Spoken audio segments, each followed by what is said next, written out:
오늘 그 기출 및 예시 문제에서요. A형 있죠? A형. 나중에 B형도 쓸 거니까 저번에 근데 우리 다 다운받아 놨었어요. 그걸 그 둘째 날인가 한다고 여기에서 일부분을 한다고 다운로드를 해놨었거든요. 요 두 개 있어요. 요 두 개를 다운로드를 해주실래요? 혹시 안 돼 있는 분들은.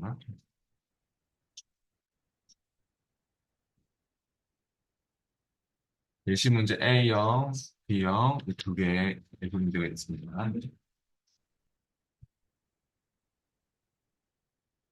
첫째 날 아마 다운로드 해놨던 사람들도 있을 거고요. A형, 그다음에 B형, 여기 2급 우리 카페에서 2급 자료실에 2급 실기 자료실에 있어요.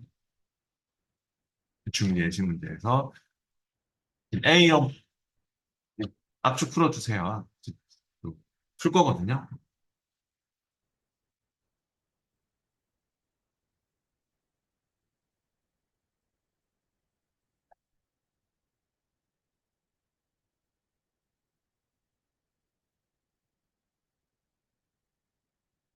카페 실기 자료실에 2024년 기출문제 및 예시 문제 있습니다. 아마 첫날 수업 들었던 사람들은 아마 그 문서에 뭐 아마 이급 폴더 있을 것 같고요. 그 예시 문제 A형 이런 게 있을 것 같아요. 거기서 어, A형 소스 압축 풀었으면 A형 소스 예제 파일이고요. 얘를 열어보시면 될 것 같아요. 예제.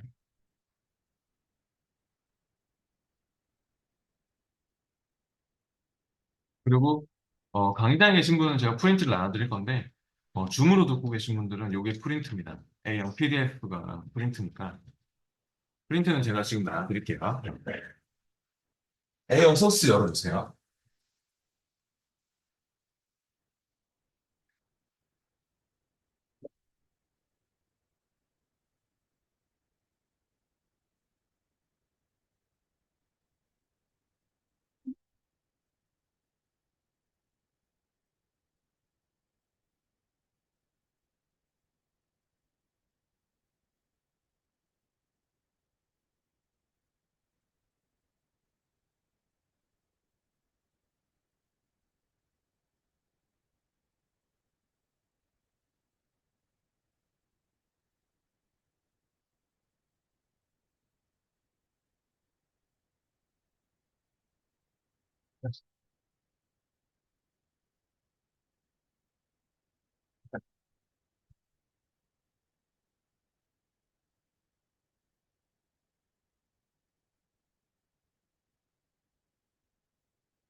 네, 그럼 해볼까요? 파일, 파일을 못 찾겠는 사람 얘기하세요. 어떤 파일인지 모르겠는 사람은. 기본 작업 1부터. 예, 기본 작업 1부터 그럼 바로 해보시죠. 기본 작업 1은 그냥 직접 입력하는 거였죠?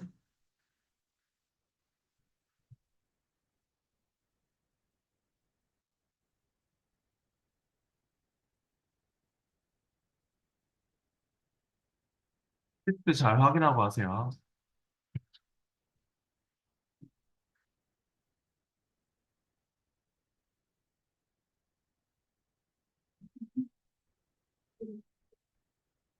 우리 제일 첫 번째 문제는 그냥 무조건 입력입니다. 입력. 오타 없이 정확하게 입력하면 이거 지금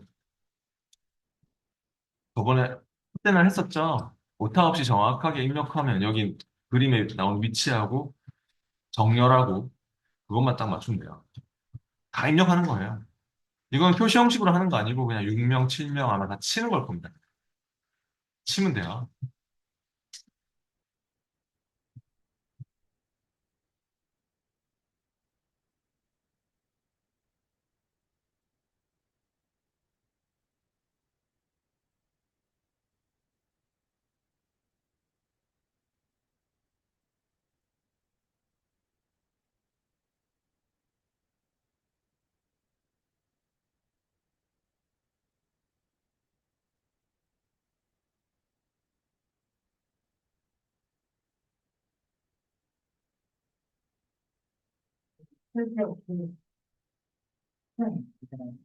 네, 얘는 40분입니다. 여기. 40분. 둘 다 40분입니다.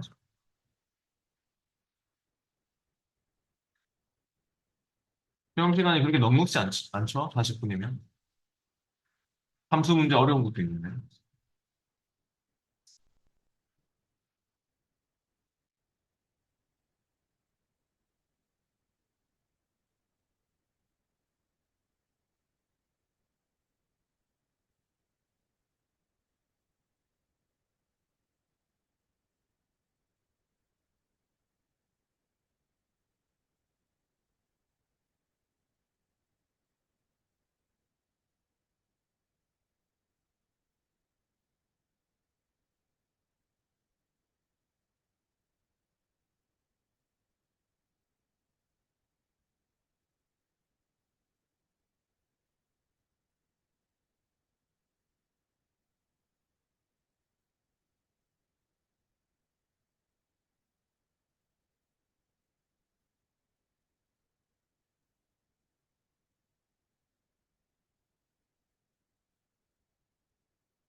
여기 퍼센트 붙여야 됩니다. 직접 퍼센트를 붙여서 입력하세요. 아니면 0.5714 막 이렇게 입력해야 되거든요. 그러니까 이걸 숫자로 고치면 이렇게 입력해야 되거든요. 이렇게. 근데 이렇게 입력하는 게 더 이상하잖아요. 아, 더 이상한 건 아니고 더 힘들 수 있잖아요. 그러니까 그냥 퍼센트를 붙여서 입력하세요. 뒤에다 퍼센트만 붙여주면 알아서 100분 눌러줘요. 그냥 다 그대로 눈에 보이는 그대로 입력하세요.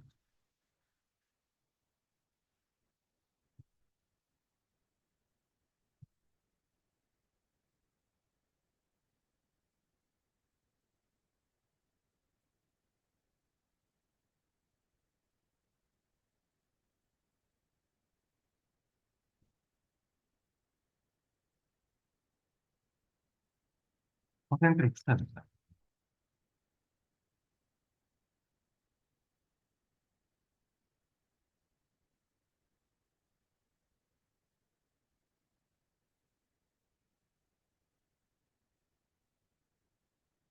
오타를 넣지 않았는지 꼭 확인해 보시고요. 그리고 정렬을 시켜주세요. 다 입력을 하셨으면 열너비 같은 거 안 맞으면 맞추고 우리 열너비 이런 거 막 안 맞으면 여기 더블 클릭해서 맞추고 열너비 자동 맞춤 하시고 아니면 Alt HOI 그런 거 아시죠? 열너비 맞출 때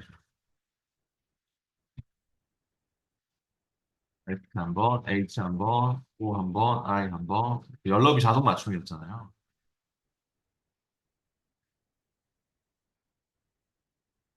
Alt 호이 열너비 맞춤.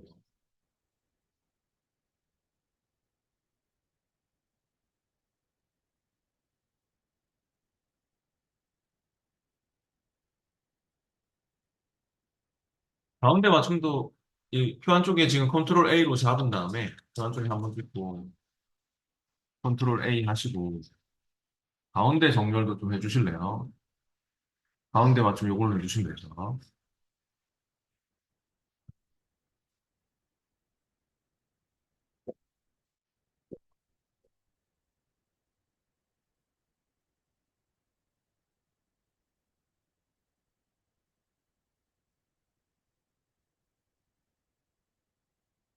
그렇게 이제 입력을 해주시고요. 다른 사람은 오타만 안 넣었으면 됐어요. 가운데 정렬하고 오타만 안 넣고 그림하고 똑같이 나왔으면 됐어요. 그리고 기본 작업 투시트로 가볼게요, 이제. 기본 작업 2시트에서는 이거 서식, 셀 서식 바꾸는 거죠. 각 2점씩 또 타투처럼 다섯 문제가 나옵니다. 해봅시다. 기본 작업 투시트에서 하는 내용이요.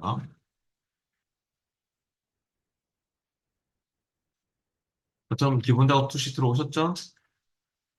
그럼 A1에서부터 F1 영역은 병합하고 가운데 맞춤, 글꼴은 맑은 보디, 크기는 16포인트로 하라고 하고 있네요.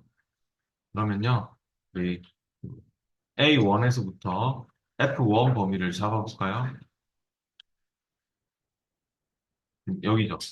A1에서부터 F1. 이렇게 범위를 잡았고요. 병합하고 가운데 맞춤 눌러주세요.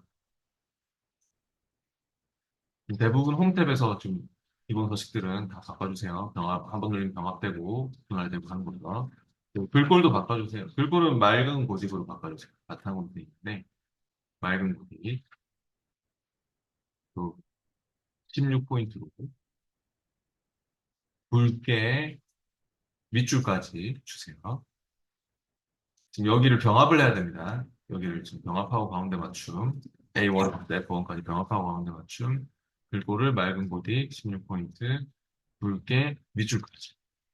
이렇게 넣어주시고요. 밑줄이 이중 실선이었군요. 그럼 이걸로 하셔야 돼요. 이중 밑줄. 좀 한 줄짜리 하면 안 됩니다. 한 줄짜리 밑줄이 들어갔거든요. 이중 밑줄로 바꿔주세요.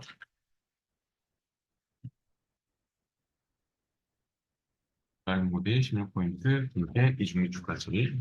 그러면, 그 다음 2번입니다. 2번은 A4에서부터 AU, 또 A7에서부터 A9, 뭐, B4에서부터 BU, 병합하고 가운데 맞춤을 지정하고, 드네요.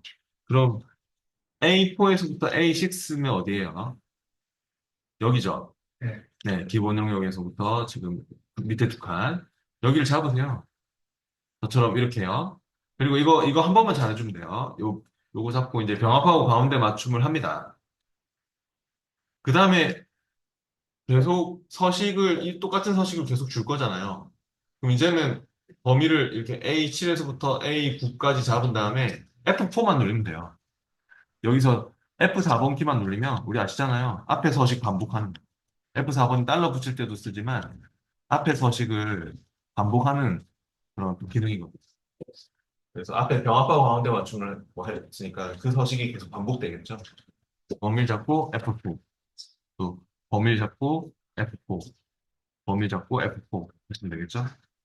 아이고, 여기는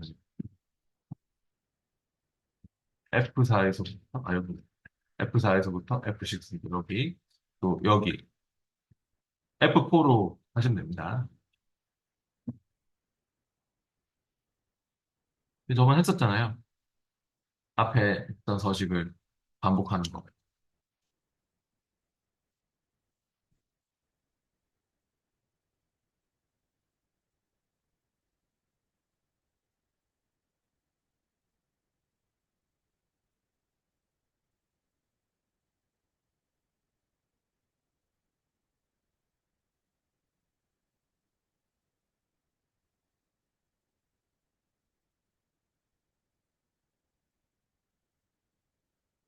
네, 그 다음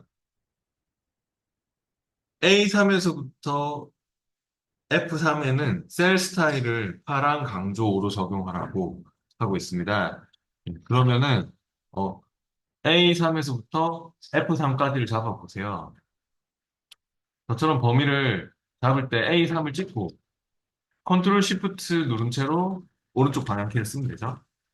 첫 번째 셀을 찍어놓고 컨트롤 시프트를 동시에 누른 채로 오른쪽 방향키를 쓰시면 되죠. 그럼 한 번에 쭉 잡을 수 있죠.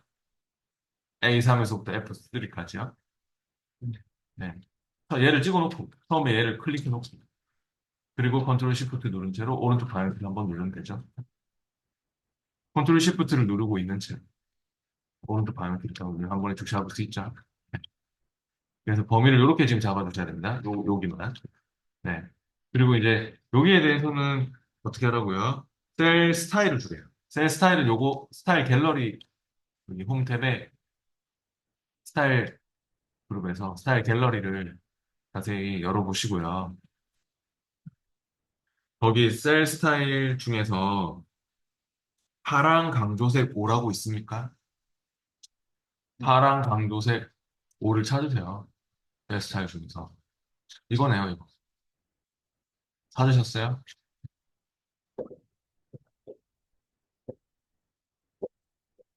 커서를 따대면 다 이름이 나옵니다. 예. 그 옆에 거는 뭐 황금색, 강조색 4고 다 이름이 있잖아요. 지금 요거죠? 그럼 요런 모양으로 스타일 갤러리에서 홈탭에 스타일 갤러리에서 보셔야 돼요. 다음 또 3번입니다. 이제 C4에서부터 C6 영역은 사용자 지정 표시 형식을 이용해서 문자 뒤에 퍼센트를 표시해와 같이 표시하라고 하고 있습니다. 네. 그럼 사용자 지정 표시 형식으로 문자 뒤에 퍼센트를 붙이겠다라고 했으니까요. C4에서부터 C6 영역을 잡아야 될 것 같습니다. C4에서부터 C6 영역을 이렇게 잡으세요.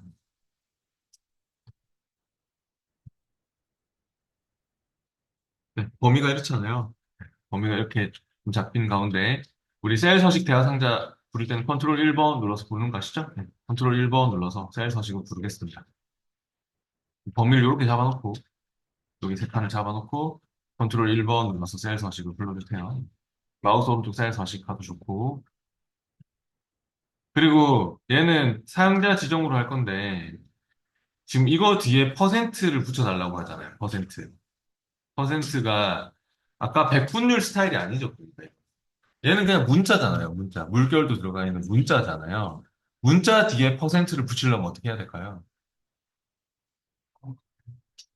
예, 물론 쌍따옴표도 필요하지만 이 문자를 대신 받아주는 게 뭐죠? 지금 지표준을 이용하면 지표준 뒤에 퍼센트를 붙이면 될까요? 지표준 뒤에 퍼센트 붙여봐야 안 됩니다. 그죠? 0도 안 됩니다. 이 지표준이나 0은 숫자를 의미하는 거거든요. 0 뒤에 퍼센트를 붙여봐도 안 되잖아요. 지금 제가 쌍따옴표 잘 놓고 하고 있거든요.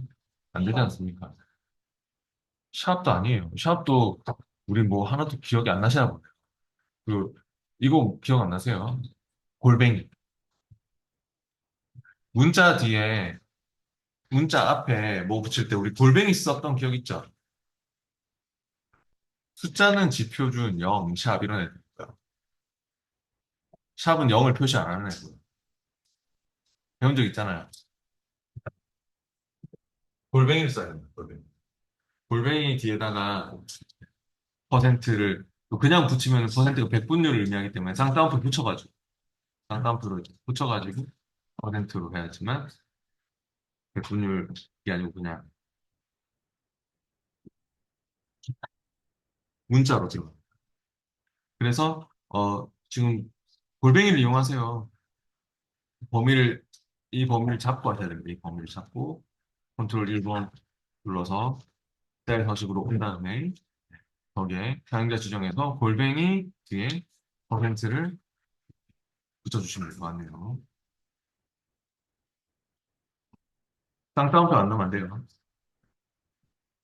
왜냐면 퍼센트가 따로 의미가 있는 애잖아요. 어, 이런 경우는 쌍따옴표 잘 붙여주세요. 골뱅이가 이 문자를 대신 받아주고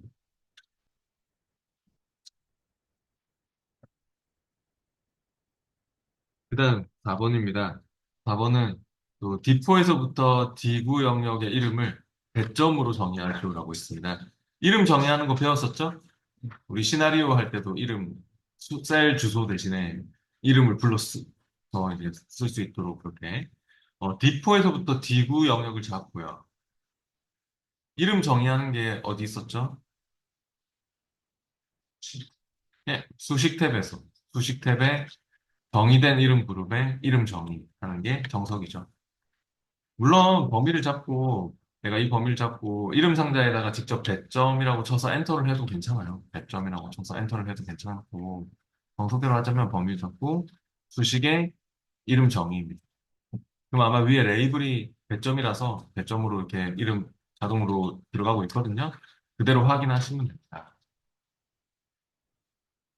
그러면 이 범위를 이제 이렇게 잡았을 때는 배점이라고 나옵니까? 여기 이름 상자에. 네.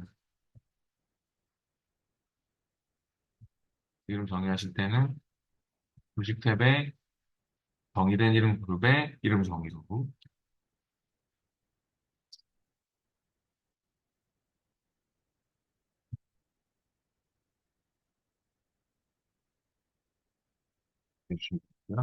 그 다음, 5번입니다. 5번은 A3에서부터 F9 영역에 모든 테두리를 적용하라고 했네요. 그리고 굵은 바깥쪽 테두리도 적용하라고 했네요. 저처럼 여기 표 한쪽에 지금 찍고 컨트롤 A로 잡아주세요. 컨트롤 A로 잡은 다음에 모든 테두리를 줄 때는 여기 홈 탭에 글꼴 그룹에서 모든 테두리 이렇게 주고 또 그 다음에 붉은 바깥쪽 테두리도 붉은 상자 테두리 바로 주는 거 있죠? 네. 모든 테두리 먼저 주고 그다음 붉은 바깥쪽 테두리 주셔야 됩니다. 그래야 나중에 바깥쪽 테두리만 주고 치죠. 아니면 단축키로 하자면 제가 저번에 한번 얘기한 적 있는데 어, Alt H B A가 모든 테두리고요. 참고로 Alt H B T가 붉은 바깥쪽 테두리입니다. 그래서 Alt H B A를 주어서 모든 테두리를 준 다음에 Alt HBT를 다시 눌러주면은 붉은 바깥쪽 테두리가 됩니다. 그래서 범위를 잡고 제가 만약에 이렇게 테두리 없음을 해볼게요. 테두리를 지운 다음에 Alt 한 번, H 한 번, B 한 번, A 한 번 하면 모든 테두리가 되고 또 Alt 한 번, H 한 번, B 한 번, T 한 번 하면 굵은 바깥쪽 테두리가 돼요. 그래서 이걸로 주셔도 괜찮다. 근데 그게 홈 탭에 있는 거죠. 모든 테두리, 굵은 바깥쪽 테두리. 예, 잠깐만 쉬었다가 할게요. 10분 뒤에 하도록 하겠습니다.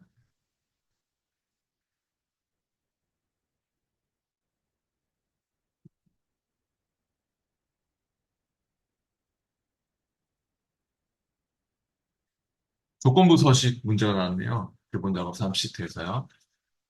A4에서부터 H18 영역에서 학번이 2019로 시작하는 행 전체에 대하여 이게 중요한 말이죠. 이 조건이죠. 학번이 2019로 시작하는 이게 조건이잖아요. 행 전체. 글꼴색을 표준색 빨강으로 지정하는 조건부 서식을 작성하라고 하고 있습니다. 우리가 조건부 서식을 작성할 때는요. 이 영역을 잡고 들어가는 게 중요합니다.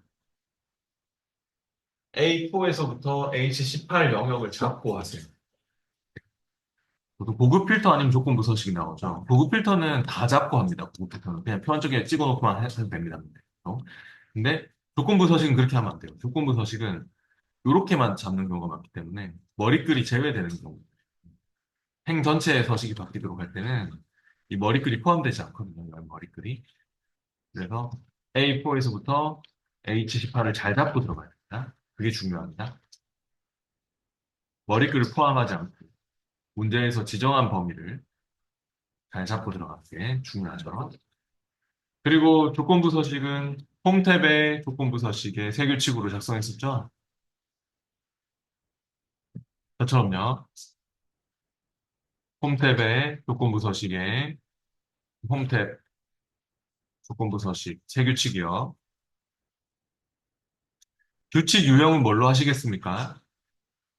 예, 수식을 사용하여 서식 지정해라 이런 말이 나오고 있죠. 왜냐하면 레프트 함수도 써야 되고 왼쪽에서 네 글자 추출해서 왼쪽에서 딱 레프트에서 왼쪽에서 네 글자만큼 추출해서 2019니 그렇게 물어봐야 되잖아요. 그러니까 주식으로 작성을 할 수밖에 없고요. 는 레프트 할게요, 그러면. 는 레프트 바로 열고 텍스트 수출할 텍스트는 바로 학번의 제일 첫 번째 셀을 찍어요. 레프트 가로 꼭 열어주시고요. 레프트 가로 안 열면 안 돼요. 가로 열었으면 학번의 제일 첫 번째 셀을 클릭. A4. 근데 A4 이거 달러가 앞뒤로 다 붙었죠. 이거 어떻게 해야 될까요? 네, F4번 키를 두 번 눌렀었죠. F4를 두 번 눌러서 아까는 서식 앞에 이전 서식 복사한 그대로 이전 서식 그대로 사용하는 반복 사용하는 게 F4지만 여기서는 달러 붙이고 안 붙이고가 되잖아요. 근데 두 번 누르면 A 열만 고정이 됐습니까? 네. 이게 지금 A 열만 고정시켜서 그 밑으로 내려가게끔 만드는 거죠. A5, A6, A7 이렇게 내려가게끔 만들어줘요. 그리고 컴마 몇 글자만큼 추출할까요? 네, 네 글자만큼. 아, 네, 콤마 4 하고 바로 닫아야 돼요.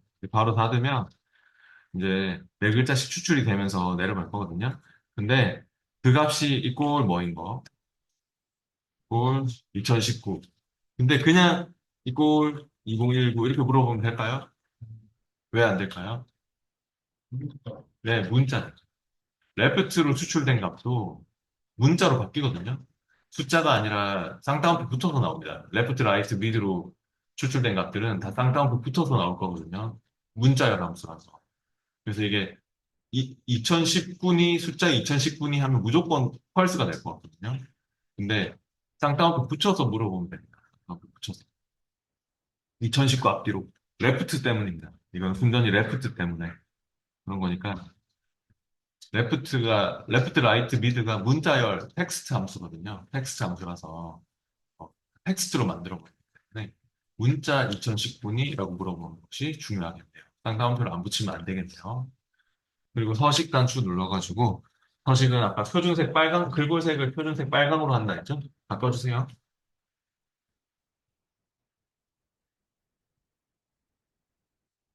글꼴 색깔을 빨강 색깔로 하셔야 됩니다.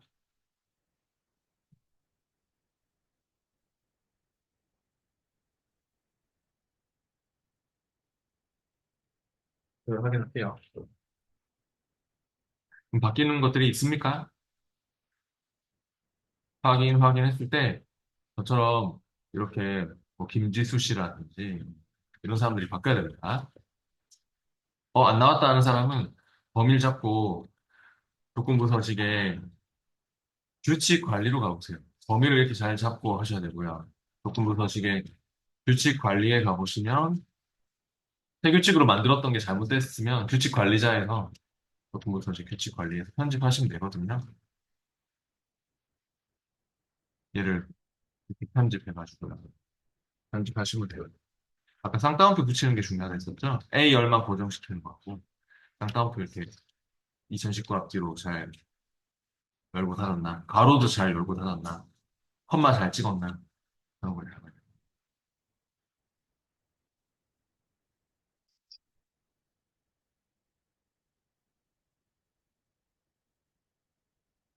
네. 일단 계속해서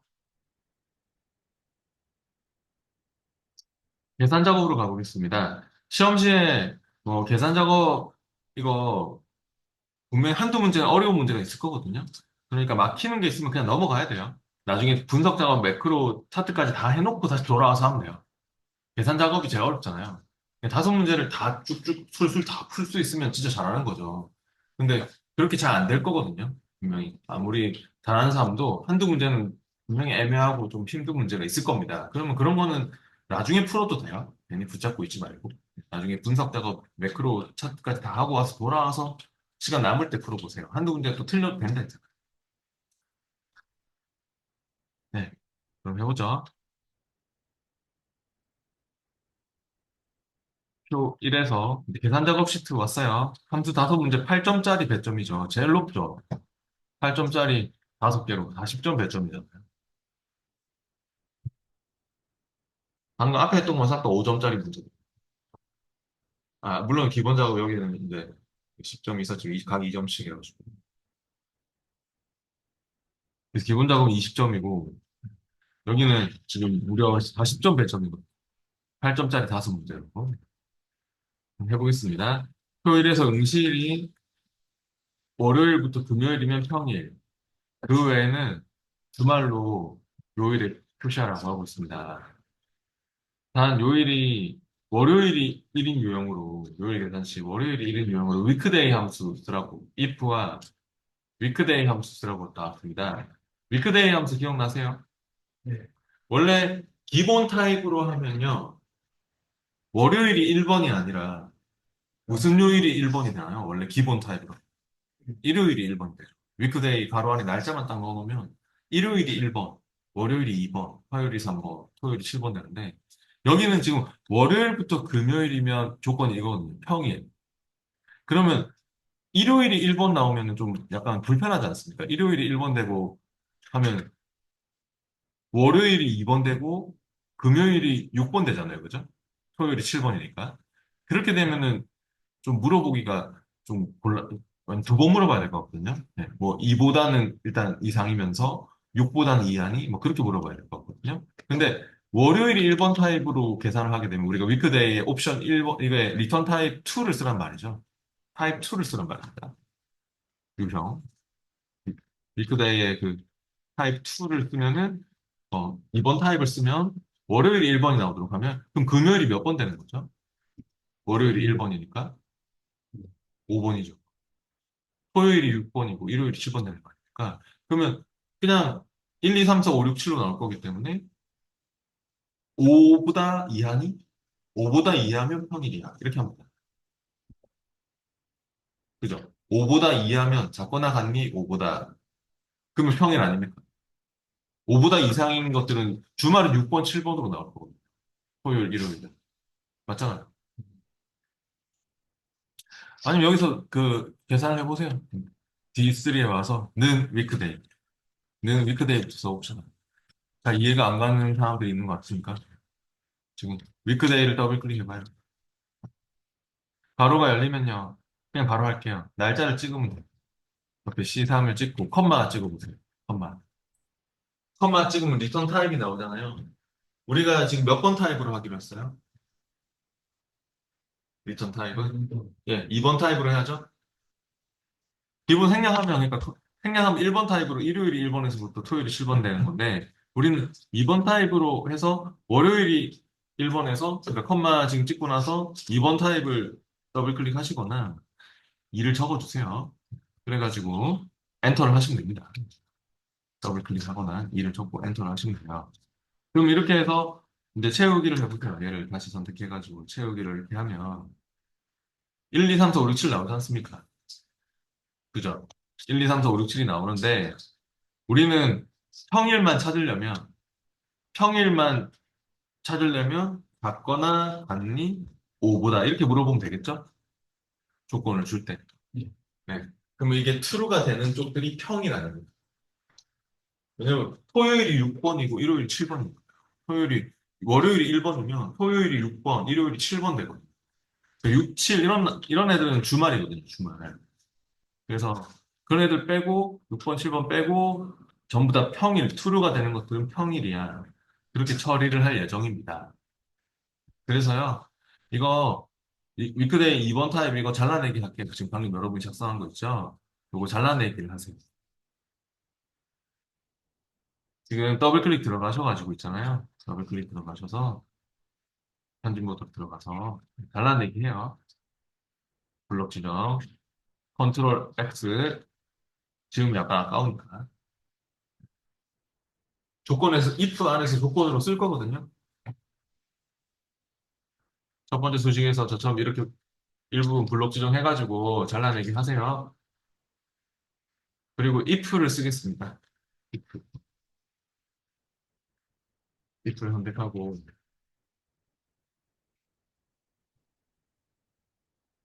가로가 열리면 함수 마법사를 불러보세요.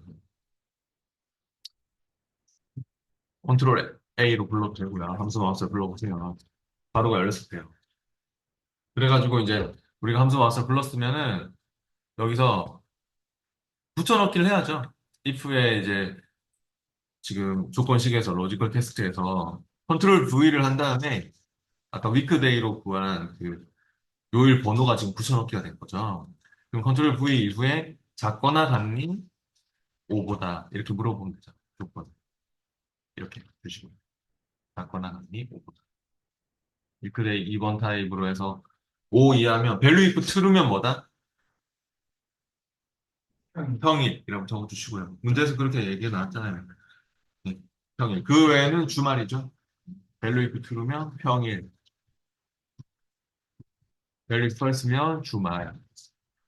이렇게 해서 확인해 주시면 될 것 같습니다.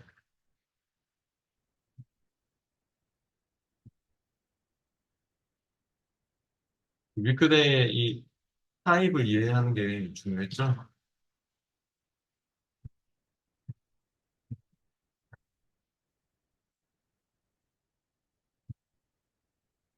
요거요, 요거. 1번 타입으로 하면 일요일에 1번에서부터 토요일에 10원 내지만 2번 타입으로 하면 월요일에 1번에서 일요일에 10원 내는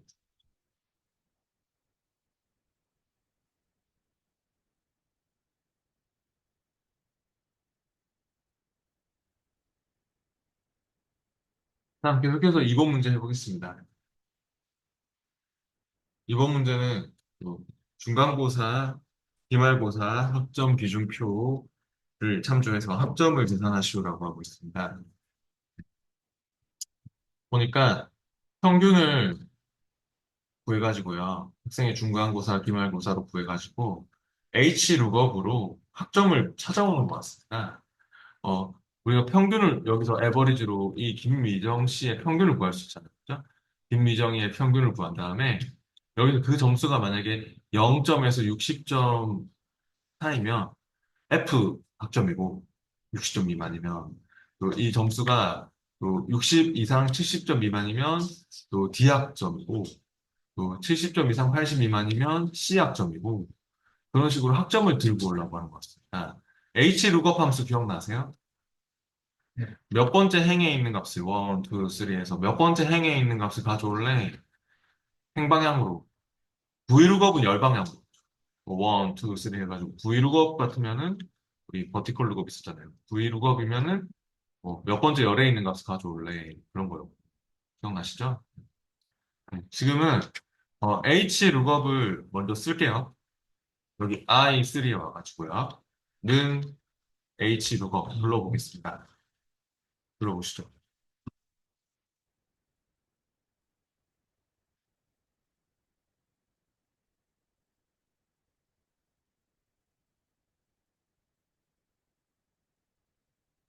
H룩업 함수에서요.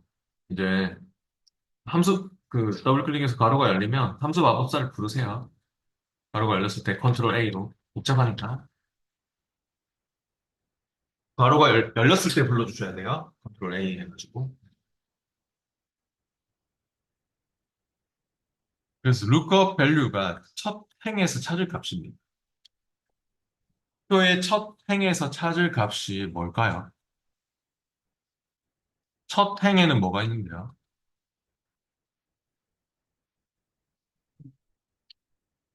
예, 그러니까 어, 이 표를 우리가 이렇게 잡을 예정이에요. 이 찾을 데이터 범위, 그러니까 표 범위, 테이블 어레이를 물론 뭐 이렇게 잡든 이렇게 잡든 그건 상관없는데 어차피 얘네들 쓰지 않을 거니까. 그래서 이렇게 잡으면 좋을 것 같은데 여기 첫 행에 지금 뭐가 있는 거예요? 여기에 첫 행 0, 60, 70 이거 제가 더블 클릭해서 확인해 볼게요. 얘가 그러니까 숫자죠? 0, 60, 70. 근데 표시 형식 때문에 이렇게 이상 붙어 나오는 거죠. 이제 아시잖아요. 우리가 셀 서식 그 셀 서식 때문에 뒤에 이렇게 이상 붙여놓은 거잖아요. 셀 서식이 숫자 뒤에 이상 붙여라 이렇게 해놓은 거잖아요. 그러니까 이게 숫자가 들어가 있는 상황이에요. 0, 60, 70, 80. 그럼 이 숫자들이 뭘 의미하겠어요? 0, 60, 70, 80이 바로 이 김미정 씨의 김미정 씨의 평균 점수를 요구하는 거겠죠? 표의 첫 행에 그러니까 의미하는 것이 그런 평균 점수겠죠? 네. 그래서 지금 H룩업을 우리가 여기서 불렀잖아요. 그러면 lookup value는 뭐가 필요합니까? 첫 행에, 표의 첫 행에서 찾으려는 값이 뭐라고요? 방금. 표의 첫 행에 뭐가 있었죠? 네. 0, 60, 70, 80, 90이 있었으니까, 에버리지가 필요하겠죠? 네. 김미정의 에버리지요. 쓰세요, 에버리지. 바로 열고. 에버리지 가로 오타 안 넣어서 주의하고. 바로 열었으면은, 중간고사, 기말고사 점수를 잡으세요. G3에서부터 H3까지 잡아주시고.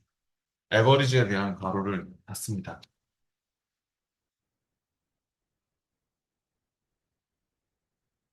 그럼 김미정 씨의 평균은 87.5점 이렇게 나오고 있죠? 김미정 평균이. 맞나요? 저점 옆에 숫자가 안 보이면 못하는 거예요.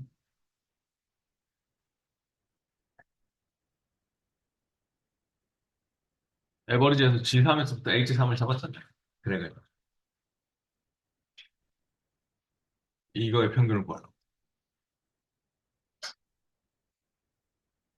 그래서 옆에 지금 87.5 이렇게 나오고 있습니까?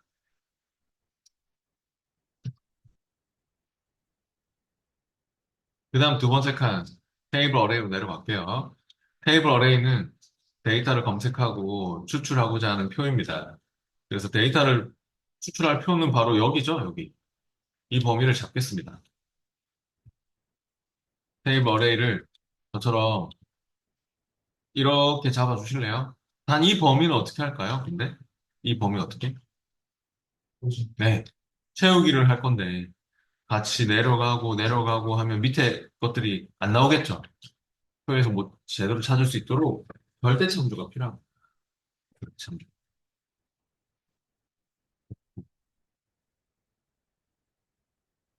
그다음 세 번째 칸 로우 인덱스 넘버 값을 추출할 행 번호죠. 로우 넘버 로우가 행이었죠. 행 번호는 몇 번으로 하시겠습니까? 이게 중요하죠. 네. 1번, 2번, 3번 중에서 3번으로 해야 되겠다. 그런 생각이 드나요? 이 표에서 1, 2, 3 이렇게 지금 행 번호가 붙는 거거든요. 첫 행의 값은 1번이다라고 하고 있거든요. 우리는 세 번째 행에 있는 값을 가져와야지 학점이 나오겠죠?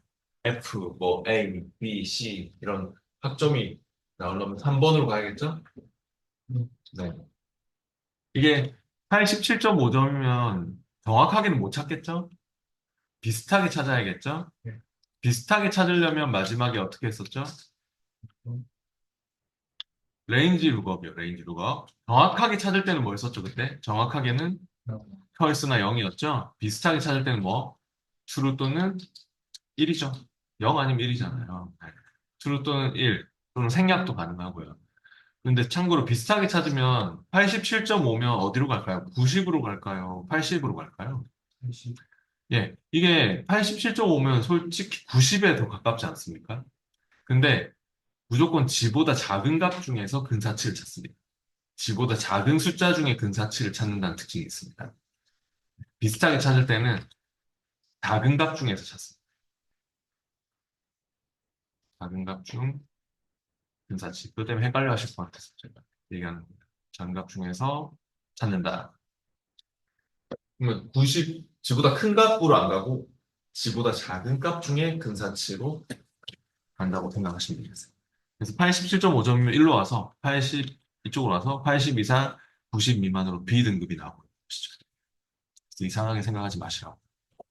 작은 값 중에서 근사치를 찾아요. 그러니까 이렇게 87.5면 80으로 가서 여기서 아까 여러분이 로우 인덱스 넘버를 3번으로 주셨잖아요. 그러면 세 번째 있는 녀석, 1, 2, 3 중에 세 번째 있는 B등급이 이렇게 나오고 있는 것이죠. 3번으로 준 이유를 아시겠죠? 네, 됐네요. 네, 그리고 확인하고 여기 절대 참조하는 거 신경 써야 됩니다. 절대 참조. 달러가 잘 붙어 있어야 됩니다. 채우기를 해보세요. 잘 나오는지. V룩업, H룩업은 정말 중요합니다. 그 다음 뒤에 또 넘어가서 3번 문제로 갈게요.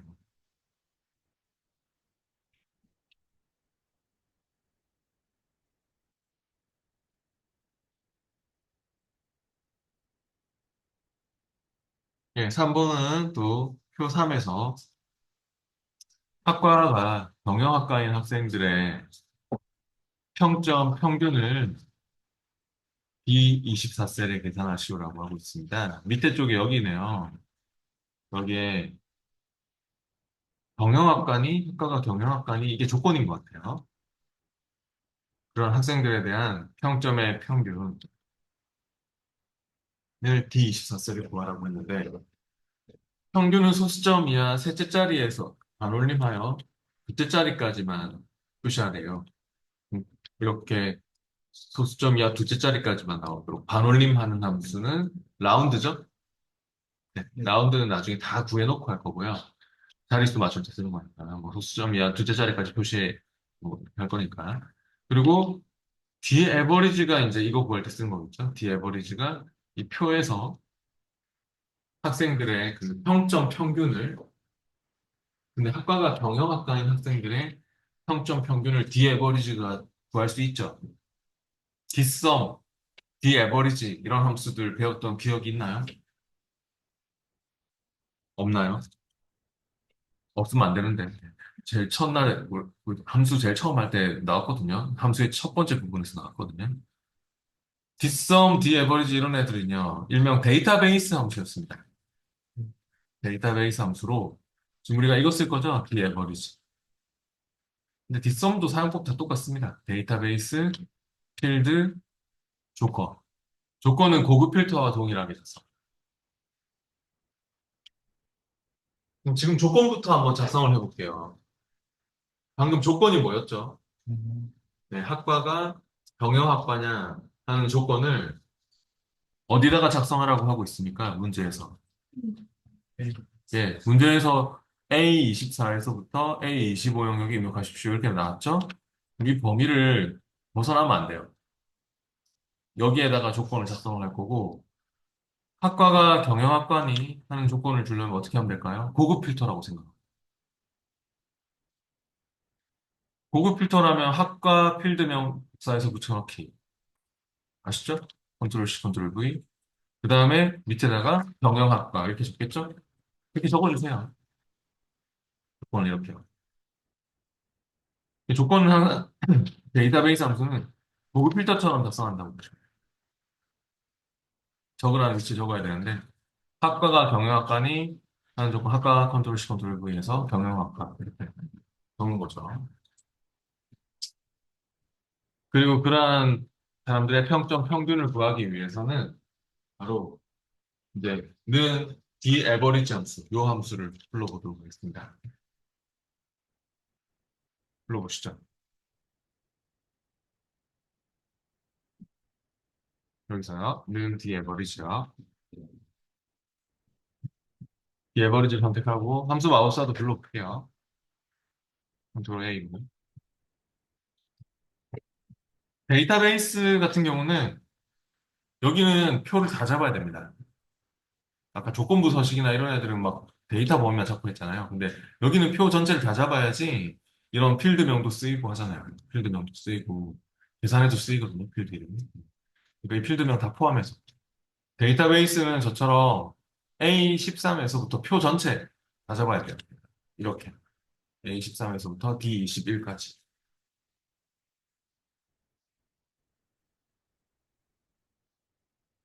그 다음 필드. 필드는 에버리지로 계산하고자 하는 필드입니다. 에버리지로 어느 필드 값을 계산할 건데요? 네. 평점을 계산할 거죠? 그러면 필드 같은 경우는 열 번호로 따지면 몇 번? 4번이죠, 4번. 4번, 그게 열 번호를 적어 주시거나, 필드에. 아니면은, 열 레이블입니다. 이런 말이 있거든요. 필드는 열 위치를 나타내는 숫자. 4번, 또는 그, 열 레이블입니다. 이런 말이 있지 않습니까? 열의 이름을 얘기하는 것이거든요. 그러니까 열 레이블은 열의 이름을 클릭해 주셔도 좋아요. 네, 얘를 찍어줘도 괜찮고요. 4번을 넣어도 괜찮고요. 그러니까 에버리지로 실제로 에버리지를 구하고자 하는, 평균을 구하고자 하는 필드를 말하는 것입니다. 그래서 반드시 숫자 값이 있는 필드겠죠? 계산을 할 때.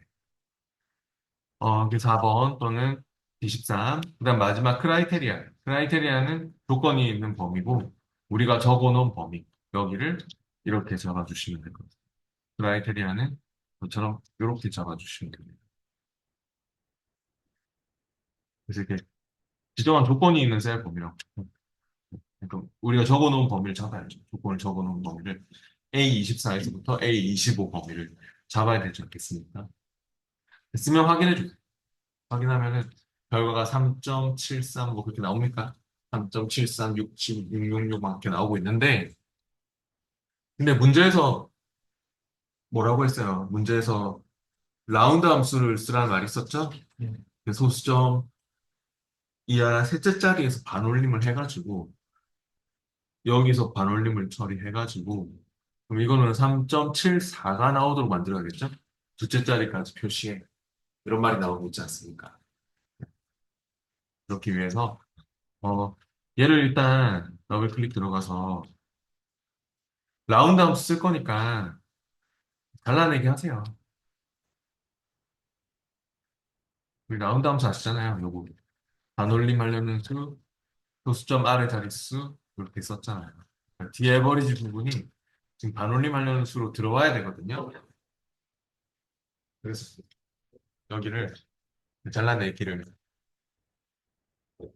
하세요. 컨트롤 X로 잘라내기 하셨으면 라운드를 쓸게요. 라운드를 선택하고 바로가 열리면 또 함수 마법사도 불러주세요.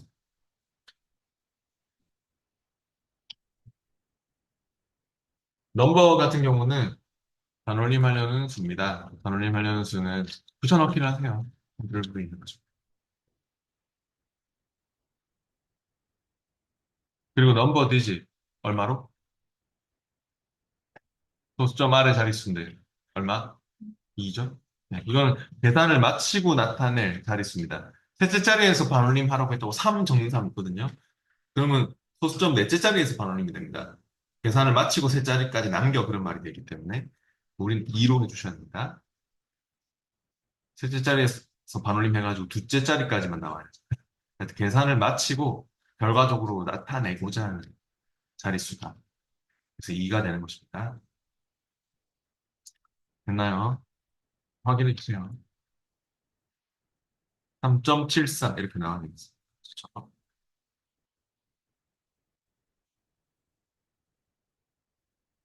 이렇게 구한 거죠? 반올림 하려는 수, 소수점 아래 자릿수.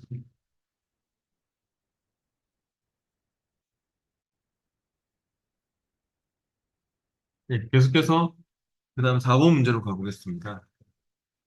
4번 문제는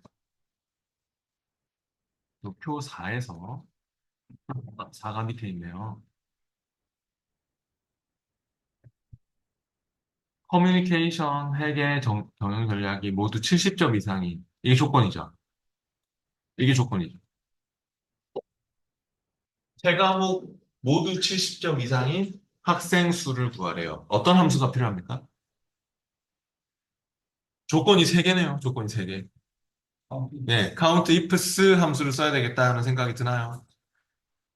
count if는 조건 하나밖에 못 주잖아요. 네.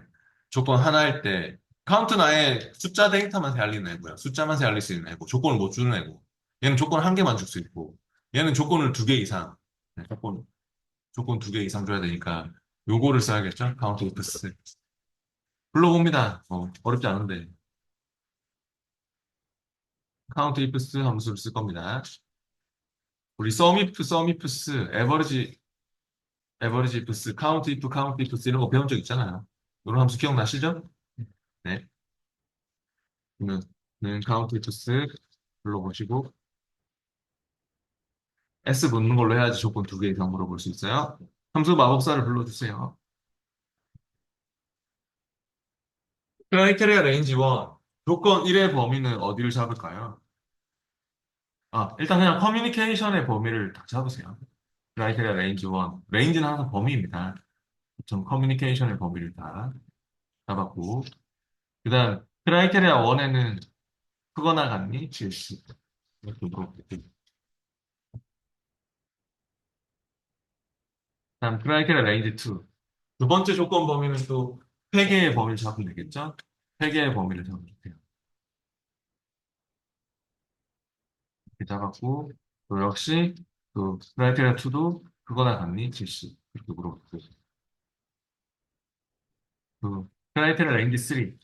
조건 3의 범위도 역시 병영 전략의 범위를 잡으면 되겠죠? 병영 전략의 범위를 또 이렇게 잡았고, 네. 그리고 또 계속 내려가면서 계속 이거 눌러서 또는 탭키로 내려가면서 조건 3의 범위도 역시 하거나 정리 실시. 조건 2의 범위 조건 3의 범위 조건 3 이렇게 하는 거죠. 네, 됐으면 확인해 주세요. 확인하면은 몇 명이에요? 결과적으로? 네, 3명이 나오니까. 네,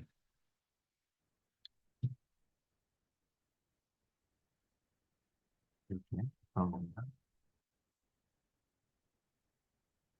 조건 1의 범위, 조건 1.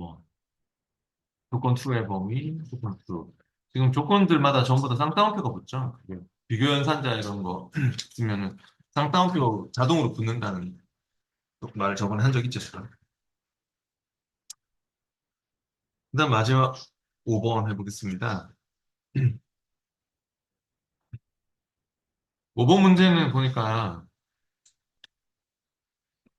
학과의 앞 세 문자와 입학일자의 연도를 이용하여 학과 코드를 표시하라고 하고 있습니다. 입학 코드를 표시하고 있습니다. 학과 앞에 세 문자, 학과 앞에 헬스케어면 이거 세 문자를 구출해서 이렇게 HEA까지만 나와요. 그리고 그 다음에 이제 입학일자가 또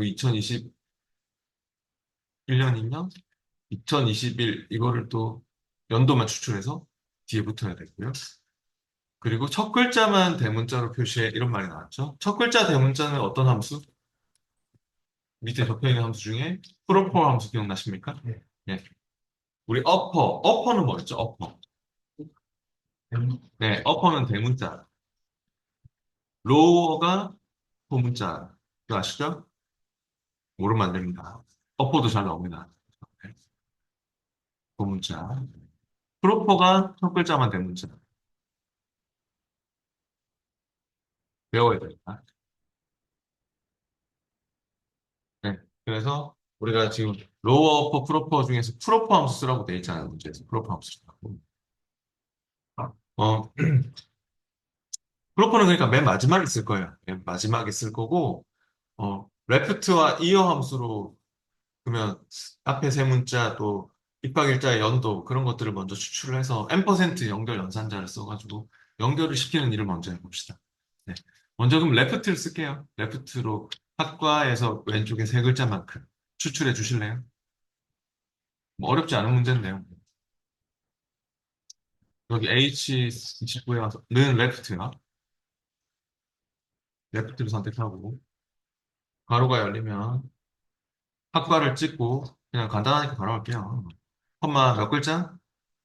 세 글자요. 129 찍고 컴마 세 글자만큼 가져와 엔터 할게요. 그럼 앞에 세 글자가 나오겠네요. HEA까지 그죠? 그 다음에 이제 뒤에 이거 붙이려면 2021 붙이려면은 M% 쓰고 해야겠죠? 네. M% 연결 연산자 다시 더블 클릭 들어가서 뒤에 이제 M% 연결 연산자를 쓰고 2021 이거 가져오려면 어떻게 해야 됩니까? 네, 이어 함수를 써서 입학일자의 연도를 갖다가 여기다가 붙이는 거죠. 이어를 쓸게요. 이어 함수를 또 더블 클릭. 바로가 열리면요. 그 날짜 입학일자 찍으려는데 안 찍히죠. 옆에 겹쳐져가지고. 안 찍히면 위에 셀을 클릭하시고 아래쪽 방향키로 이동하세요. 그래서 옆에 클릭이 안 되잖아요. 그럼 위에 클릭하시고 아래쪽 방향키를 눌러주세요. 키보드의 방향키로 이동하시면 돼요. 네, 그리고 이어에 대한 괄호를 닫는 거죠. 엔터 할게요. 그러면은 연도도 나왔습니까? 네. 그리고 이제 앞글자만 H만 대문자로 표시하기 위해서 맨 앞에 더블 클릭 들어가서 이제 맨 앞에 레프트 앞에 어떤 함수를 쓸 거라고요? 네. 레프트 앞에 찍고 PRO까지만 입력해도 나오네요. 프로퍼 함수를 더블 클릭해서 PRO까지 있는 프로퍼를 더블 클릭해서 괄호가 열리면 괄호 닫고 엔터 하시면 될 것 같습니다. 아니면 엔터를 두 번 눌러서 다를 되겠네요. 네, 그래서 이제 쭉 채우기도 해보시죠. 준비되셨죠? 시트 여기 확인하시고요. 분석 작업 원 시트예요. 어제 하던 거 계속 하고 있습니다. 부분합 기능을 이용하여 소량 인증 포인트 현황표에서 이게 지금 부분합스라는 문제예요. 그림과 같이 학과별 합계의 최대 값을 계산하는 이게 중요한 말이에요. 학교별 합계 최대를 계산한 후 기본 영역 인성봉사 교육훈련의 평균을 구하시고 이런 말들이 중요한 말이에요. 부분합 같은 경우는 그룹별로 묶어서 그룹별 요약, 그룹별로 합계나 평균, 최대값 이런 계산을 하는 그룹별 계산을 하는 기능이기 때문에 정렬이 우선시 돼야 되거든요. 정렬 기준은 학과를 기준으로 오른쪽에 하시오 라고 하고 있습니다. 그럼 학과 필드를 먼저 찍고 학과의 오름차순으로 정렬을 시켜주셔야 돼요. 부분합은 정렬부터 해야 돼요.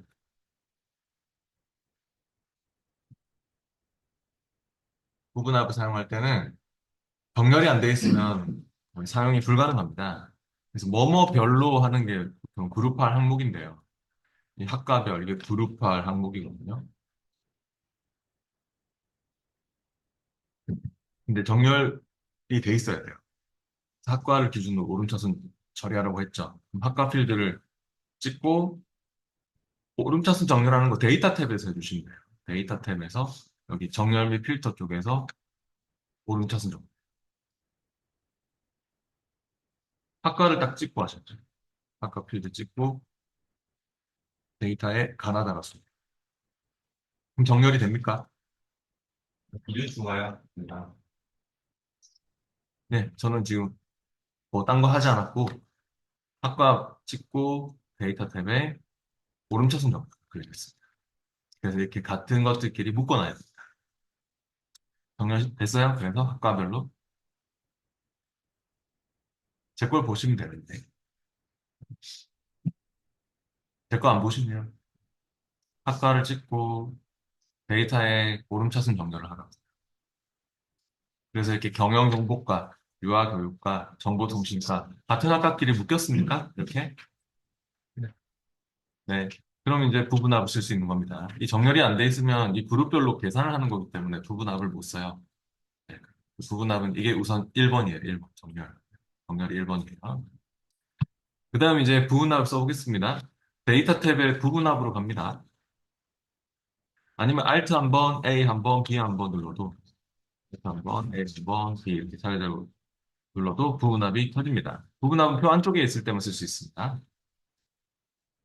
그래서 이제 부분합을 키면 어, 그룹할 항목이 뭘까요?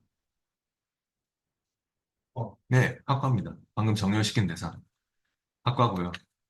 그리고 이제 계산 사용할 함수는 뭐부터 해야 될까요? 최대값이죠. 그래서 최대값부터 선택을 해보세요. 먼저 나오는 것도 하시면 돼요.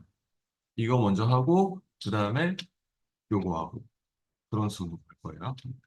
그래서 최대값을 선택을 하시고요. 계산 항목은 합계의 최대값을 구하라고 했죠. 합값은 합계의 최대값이다. 그래서 합계가 체크돼 있나요?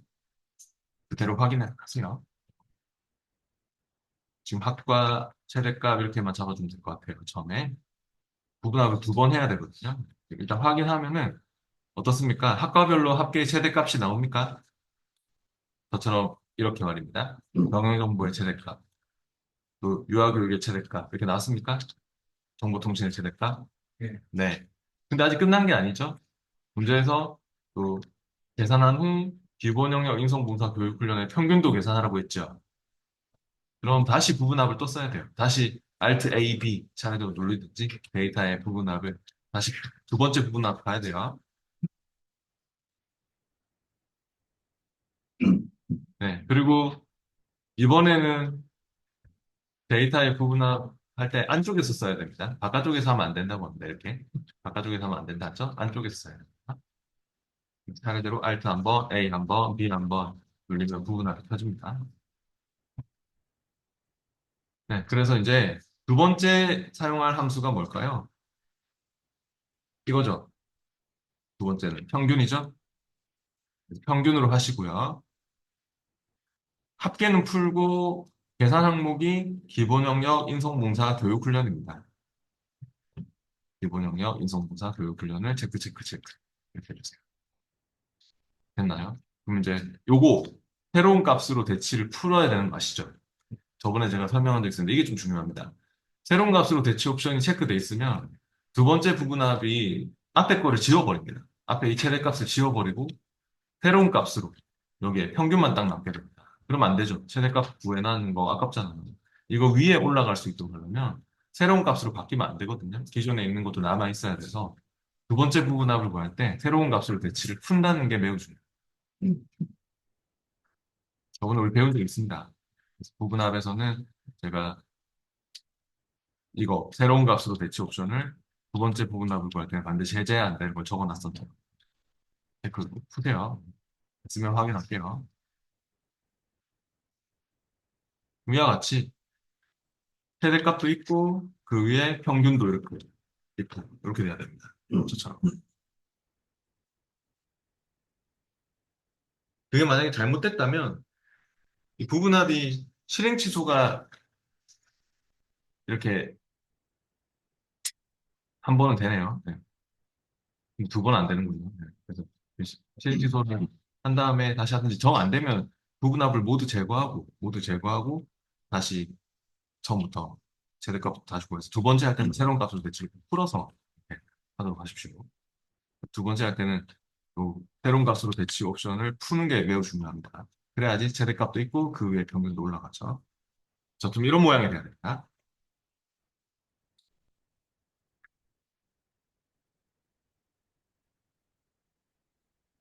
네. 일단 분석 작업 2 시트로 가보겠습니다. 계속 이어서 분석 작업 2 시트로 가보시죠. 또3 지시사항 대로 처리하라고 했고요. 이번에는 통합 기능을 이용해서 표 1, 2, 3에 대한 학과별 정보인증, 국제인증, 전공인증의 합계를 표 4에 G5에서부터 I8 영역에 계산하라. 어, 통합 기능 배웠었죠? 통합 기능이 이 표 1, 표 2, 표 3 이런 영역들을 추가해가지고 그 영역들끼리 한 번에 합계도 구하고 평균도 구하고 개수도 구하고 뭐 그렇게 영역별 계산을 영역을 추가시켜서 한 번에 할 수 있습니다. 그러려면 통합을 쓸 때는요 결과가 나올 범위를 다 잡고 합니다. 저처럼 결과가 나와야 될 범위 이렇죠? 범위를 이렇게 잡고 하셔야 될 것 같네요.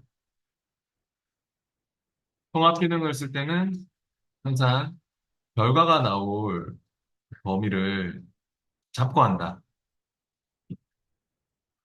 결과표 범위를 이렇게만 잡으면 안 됩니다. 이렇게만 잡으면 이걸 못 쓰거든요. 첫 행과 왼쪽 열을 못 쓰거든요. 그래서 제가 저번에 이쪽이 지금 잘 보시면 여기가 좀 다르지 않나요? 학과 순서가 안 맞죠? 네. 컴퓨터 게임과가 여기는 여기 있고, 막, 여기 있고, 안 맞잖아요. 순서가 안 맞는데, 다른 거하고 막 더해지면 안 되잖아요. 서로 같은 과끼리 더해져야 되잖아요. 그죠? 특수교육과하고 컴퓨터 게임과하고 더해지면 안 되잖아요. 그래서 이렇게만 자꾸 하면 안 되고, 이렇게만 자꾸 하면 이걸 쓸 수가 없으니까, 왼쪽 열을 쓸 수가 없으니까, 이렇게 자꾸 해야 된다. 저번에 얘기한 적 있습니다.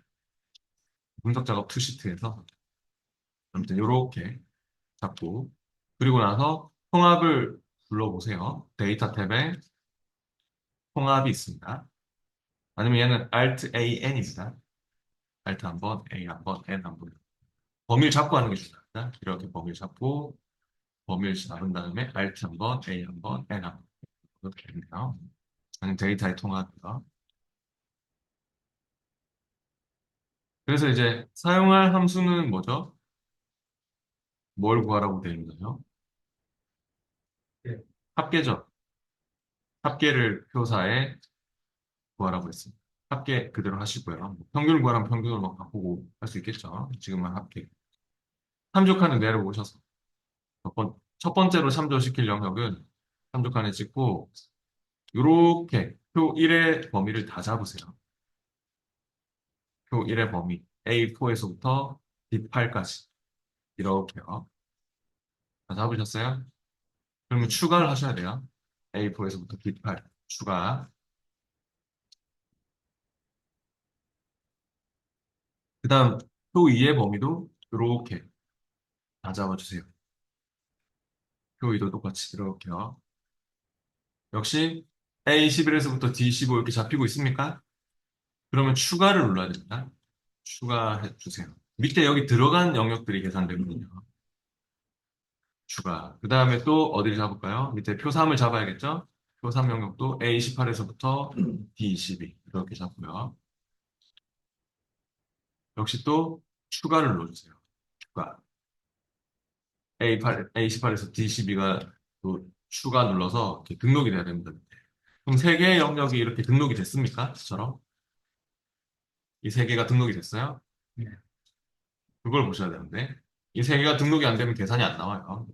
추가 해가지고 이 세 개 A4에서부터 D8, A11에서부터 D15, A18에서부터 D22가 지금 추가가 돼 있어야 되고 여기서 중요한 게 요거 체크하는 거 사용할래. 첫 행 왼쪽 면. 이게 어떤 의미인지 아시죠? 첫 행이 여기, 왼쪽 열이 여기. 그래서 첫 행과 왼쪽 열이 똑같은 것들끼리 계산돼요. 첫 행과 왼쪽 열이 첫 행과 왼쪽 열이 똑같은 것들끼리 계산되라. 왜냐면 이게 지금 컴퓨터 게임과가 이렇게 막 순서가 안 맞거든요. 특수교육과도 여기 맨 밑에 있다가 뭐 세 번째 있다가 순서가 안 맞잖아요. 그죠? 특수교육과가.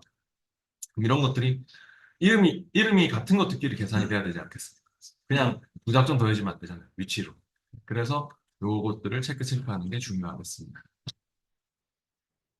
첫 행은 뭐 크게 상관이 없었으니까 이거 할 때 여기만 잡아서 이쪽에만 잡아서 왼쪽 열만 이렇게만 잡아서 이렇게만 추가해가지고 왼쪽 열만 체크해서 하시는 것도 괜찮습니다. 첫 행은 뭐 제외하고 잡아가지고 첫 행은 다 똑같은 거니까. 근데 우린 다 잡았죠. 우린 다 잡고 있기 때문에 첫 번째 행과 왼쪽 열이 맞는 것들끼리 첫 번째 행과 왼쪽 열이 맞는 것들끼리 계산되라는 의미로 이걸 다 체크하세요. 그리고 이제 원본의 연결은 뭐 다른 파일에 있는 거, 다른 통합문서에 있는 거 불러왔을 때 쓰는 거라서 쓸 일이 없을 거고요. 그냥 확인하시면 됩니다. 확인해 보시면 이와 같이 잘 나왔습니까? 그렇죠? 이게 이게 세 개의 표를 다 더한 거죠.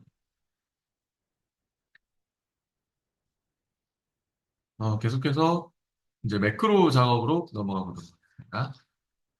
마지막 기타 작업에서는 매크로 10점, 차트 10점 이렇게 남아 있습니다. 매크로가 각 5점씩 이 두 문제로 나오잖아요. 매크로가 10점이고 5점, 5점. 그리고 차트 각 2점짜리 다섯 문제로 또 10점이죠. 마지막 기타 작업이 20점 남아 있습니다. 그러면 매크로를 해보겠습니다. 녹화하는 기능이었죠? 매크로가. 근데 매크로 할 때 제가 그때 뭐라고 했었냐면 매크로는 요거 꼭 신경 써야 돼요. 개발 도구가 없으면 곤란하거든요. 어때요? 개발 도구가 지금은 나와 있죠. 네. 우리가 꺼내놓은 적이 있으니까. 근데 시험장에서는 안 나오는 자리들이 많습니다. 그럼 어디서 꺼낸다고요? 개발 도구가 없으면 어디서 꺼낸다고요? 사용자.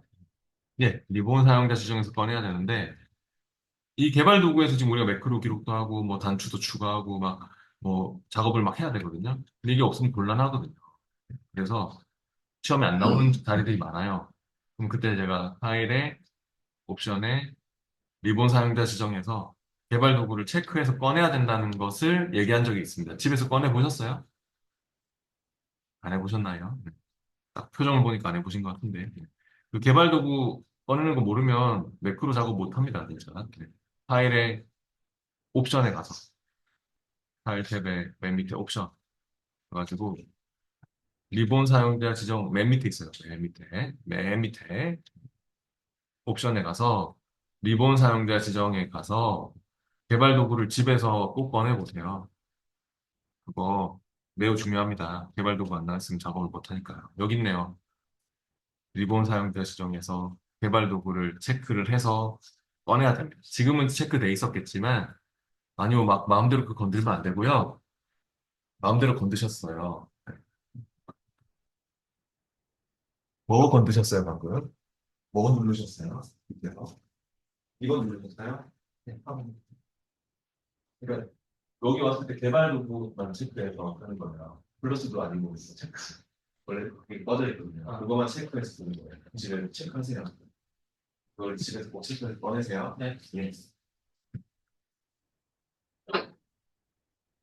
네. 그러면 이제 그렇게 개발 도구, 이거는 매우 중요합니다. 네.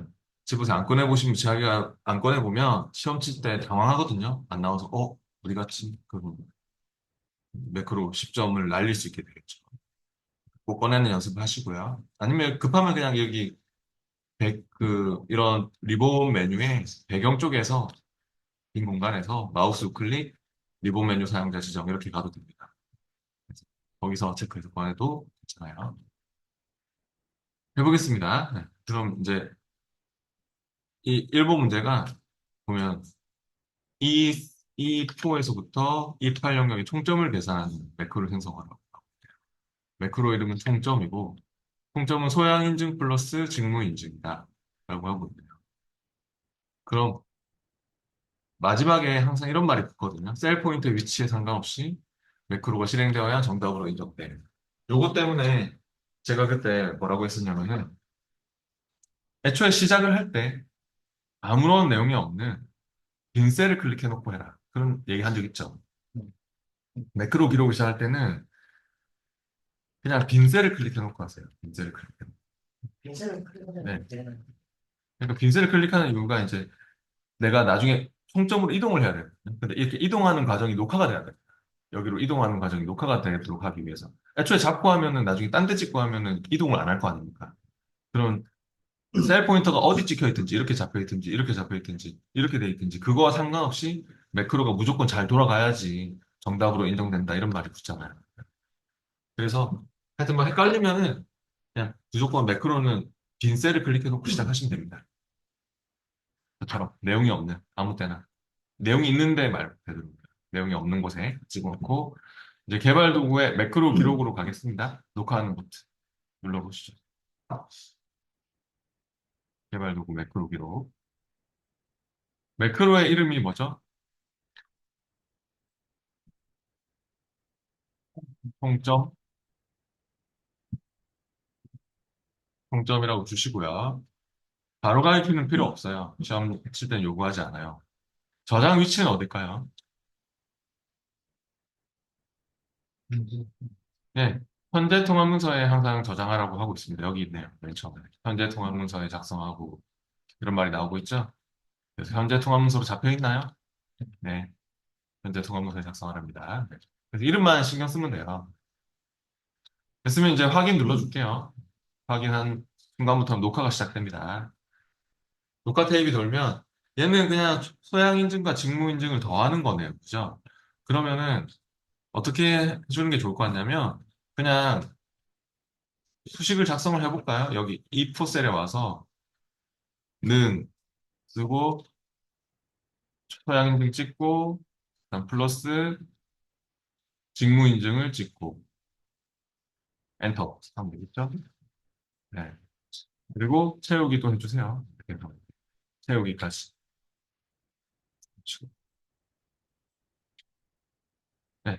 그리고 마무리는 바깥쪽 빈 셀을 클릭해서 빠져나간 다음 꼭 해야 되는 게 있죠? 기록 중지 안 눌리면 막 단추 넣는 것까지 녹화되고 있고 막 이러면 안 되잖아요. 그럼 매크로 망치는 거죠. 그러니까 기록 중지를 꼭 신경 쓰세요.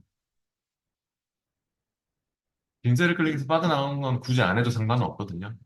다음 매크로가 잘 실행되도록 하려고 한 거기 때문에. 근데 기록 중지는 꼭 해야 돼요. 물론 이거를 이렇게 식으로 우리가 이제 구했는데 썸으로 계산을 해도 괜찮아요. 혹시 뭐썸 함수를 썼더라도 잘못된 거 아닙니다. 썸으로 해서 이걸 더하고 계산했더라도 잘하신 거고. 근데 저는 그냥 여기 적혀 있는 식 그대로 간 거예요. 그래서 어 이제 이런 말이 있죠. 개발 도구 컨트롤의 삽입의 그 단추 동일 시트의 G3에서부터 G4 영역에 생성하고 텍스트를 총점으로 입력해서 단추를 클릭할 때 총점 매크로가 실행되도록 하라고요. G3에서부터 H4까지를 좀 이렇게 잡아 놓으세요. 여기죠. 셀 포인터로 이렇게 좀 표시를 해놓고 들어갈게요. 이렇게 표시해놓고 들어가면 실수 안 해요. 그리고 개발 도구에 삽입의 단추를 넣어주세요. 저처럼 이 개발 도구에 삽입의 단추 컨트롤이 제 첫 번째 겁니다. 이게 매크로 지정하는 단추거든요. 저번에 한번 넣어본 적이 있는데 개발 도구에 지금 삽입의 단추를 선택하셨어요. 클릭을 하셨으면은 커서가 이제 얇은 십자로 이렇게 바뀌었잖아요. 이쯤 왔을 때 커서가 얇은 십자 모양에서 이쯤 왔을 때 우리가 정확하게 넣으려면 Alt 키를 누르고 있는 채 왼쪽에 Alt죠. 왼쪽에 Alt를 누르고 있는 채로 드래그해서 넣었던 기억이 있습니까? 네. Alt 키를 누른 채로 왼쪽에 Alt입니다. Alt를 누르고 있는 채로 드래그해서 딱 넣어야지 셀에 다 달라붙도록 넣을 수가 있다. 저는 배운 적이 있습니다. 그래서 이렇게 저처럼 이렇게 넣어주십시오. 그리고 총점 매크로를 더블 클릭하셔서 지정도 해주세요. 네, 더블 클릭을 하면 매크로 지정이 되는 거죠. 아니면 선택해서 확인을 하시는지. 그 다음에 텍스트도 바꿔주세요. 텍스트 단추 1번 돼 있죠? 단추 1번 돼 있는 것을 텍스트도 총점으로 바꿔주시면 되겠습니다. 텍스트를 총점으로 입력하랍니다. 혹시 빠져나오신 분은 바깥쪽 빠져나왔는데, 내가 미처 매크로 지정 못했고 텍스트도 못 바꿨다. 그런 사람은 마우스 오른쪽 누르면 다시 편집 모드가 되거든요. 빠져나왔더라도 마우스 우클릭, 마우스 오른쪽 눌러서 텍스트 편집도 할 수 있고, 또 매크로 지정도 할 수 있고, 지정하시고, 매크로 지정도 하시고, 더블 클릭해서 텍스트도 마우스 오른쪽 텍스트 편집하시고 하시면 됩니다. 빠져나오면 됩니다. ESC를 넣어서 빠져나와도 되고요. 그럼 매크로 그 옵션 한 다음에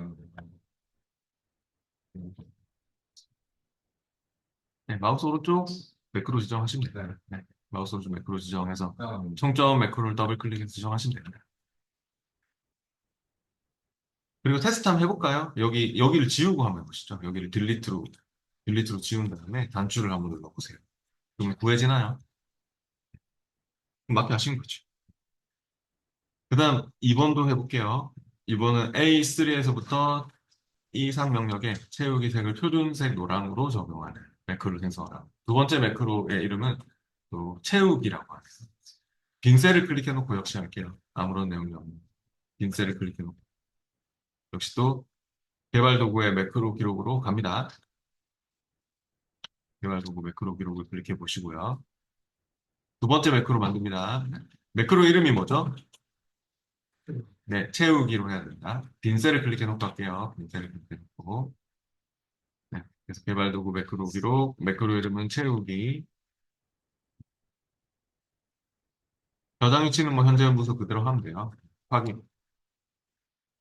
그럼 또 이제 녹화가 시작됐죠? 확인 눌린 시점부터는. 그럼 이번에는 A3에서부터 E3까지를 표준색 노랑으로 채워라. 뭐 그런 간단한 매크로거든요. 그러면 A3에서부터 E3까지 범위를 잡을게요. 저처럼 여기 범위를 이렇게 잡아주시고요. 그리고 채우기는 홈탭에서 하시면 되죠. 홈탭에서 페인트 통으로 채워줄게요. 홈탭에 여기 페인트 통 노란색 깔로 채워주세요. 네. 정확한 노란색을 쓰셔야 됩니다. 뭐 주황색 하면 주황색, 정확한 거 딱 찾아야 됩니다. 대충 아무거나 하시면 안 됩니다. 항상 표준색의 원색들이 있어요. 노란색, 주황색, 뭐 파란색. 정확한 거 찾으셔야 돼요. 아무거나 하시면 안 돼요. 그리고 마무리는 역시 바깥쪽 빈셀을 클릭해서 빠져나간 다음에 개발 도구의 기록 중지를 꼭 신경 쓰세요. 네, 기록 중지를 하셨으면 이번에는 또 단추가 아니고 이거네요. 삽입 탭의 일러스트레이션의 도형의 기본 도형의 사각형 빗면 도형을 동일 시트의 G6에서부터 H7 영역에 생성하고 텍스트를 또 채우기로 해서 그런 클릭할 때 채우기 매크로가 실행되도록 하라고. 그럼 G6에서부터 H7은 눈으로 좀 이렇게 넣으려면 좀 대충 헷갈릴 수 있기 때문에 잡아놓고 들어가세요. G6에서부터 H7 범위를 표시해놓고 들어가세요. 여기가 G6이 맞나 이렇게 확인도 해보시고 이름 상대를 통해서 확인할 수 있잖아요. 그리고 이제 삽입 탭으로 갑니다. 삽입 탭에 일러스트레이션 그룹에서 도형에서 넣으랍니다. 단추 아니면 이렇게 도형이 나옵니다. 삽입의 도형에서요. 기본 도형 쪽에서요. 사각형 빗면이라는 도형을 한번 찾아보실래요? 사각형 빗면 도형이 있어요? 네. 기본 도형에서. 네, 요렇게 생겼네요. 사각형 빗면이. 삽입 탭의 도형에서 사각형 빗면 도형을 선택합니다. 그래가지고 또 역시 정확하게 넣는 건 똑같아요. 커서가 이쪽 왔을 때 Alt 키를 누른 채로 또 드래그해서 정확하게 넣어주실래요? 저처럼 이렇게 넣고 텍스트는 바로 입력하시면 돼요. 도형은 텍스트는 글자 바로 적어주시면 돼요. 채우기 바로 적으세요. 채우기 적고 마우스 오른쪽 버튼 매크로 지정은 수동으로 하셔야 됩니다. 마우스 우클릭 매크로 지정을 해주세요.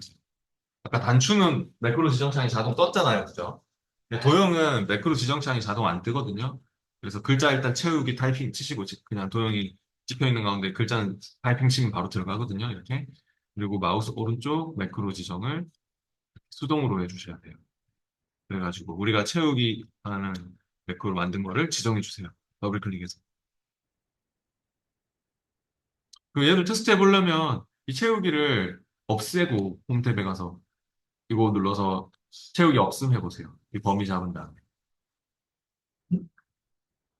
저처럼 채우기 없음을 해주신 다음에 단추를 눌러보세요. 그럼 채워지는가? 이렇게 돼야 됩니다. 저처럼 채우기 없음을 한 다음에 이렇게 채우기 없음을 해서 이 채우기를 없앤 다음에 채우기를 넣었을 때 채워지는지 테스트 해보시면 되죠. 잘 됩니까? 이게 꼭 테스트를 해보는 게 좋아요. 왜냐면 채점 기준이 내가 단추를 눌렀을 때 단추들 이렇게 눌렀을 때 잘 돌아가는지를 채점하거든요. 그래서 내가 각각 이렇게 단추를 넣었을 때 종점도 구해지고 채우기도 되고 이런 거를 꼭 수동으로 테스트를 해보세요. 혹시 눌렀는데 안 되고 막 오류가 뜨더라. 그럴 수 있거든요. 잘못 만들면. 그러면은 다시 만들면 돼요. 오류가 뜨고 막 잘못되면 그냥 똑같이 이름 줘가지고 개발 도구에 매크로 기록해서 채우기 이렇게 똑같이 이름 줘서 만들면 기존에 매크로가 있잖아요. 기존에 매크로가 존재하기 때문에 이름이 중복될 수 없다고 막 뭐라 하거든요. 이렇게 확인 눌리면. 기존의 매크로 바꾸시겠습니까? 그럼 잘못 만들었으면 yes 해서 바꾸면 되죠. yes 해가지고 바꿔서 새롭게 기록을 하시면 되죠. 똑같이 이름 주고 만들면 돼요. 잘못 만들었을 때는 그냥 당황하지 말고 매크로 기록으로 가서 뭐 채우기 똑같이 이름 주고 다시 만들면 바꿀 수 있습니다. yes 해가지고. 안 될 때는 그렇게 다시 만드세요. 네, 그 다음에 이제 마지막이네요. 차트 작업으로 가보겠습니다. 차트 작업 시트에서 또 해보죠. 차트는 반드시 문제에서 제공한 차트를 써야 되고요. 신규로 차트 작성 시 빵점 처리된다 이런 말이 나오고 있죠. 주어진 차트로 해야지 차트를 만들지 말란 소리죠. 이 차트로 그림하고 똑같아지도록 이 그림하고 똑같아지도록 우리가 작업을 해야 합니다. 예, 그러면은 해보겠습니다. 합계 계열과 2020년 요소가 제거되도록 데이터 범위를 수정하시오라고 하고 있습니다. 어떤 계열을 제거하고 요소를 제거하고 그런 일을 하려면 있잖아요. 어떻게 하는 게 좋을까요? 데이터 범위를 수정할 때.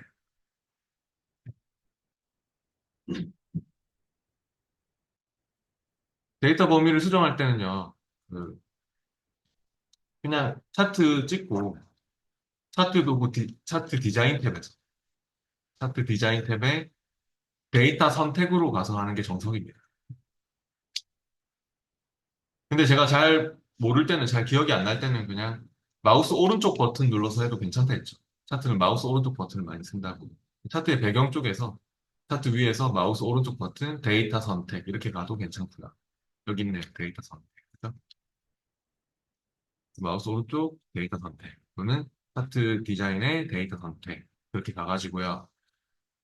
문제에서 요구하는 대로 합계 계열하고 2020년 요소가 제거되게끔 해야 되거든요. 그러면 어, 데이터 선택에 왔을 때 일단 합계를 제외하고 잡아야 되겠죠.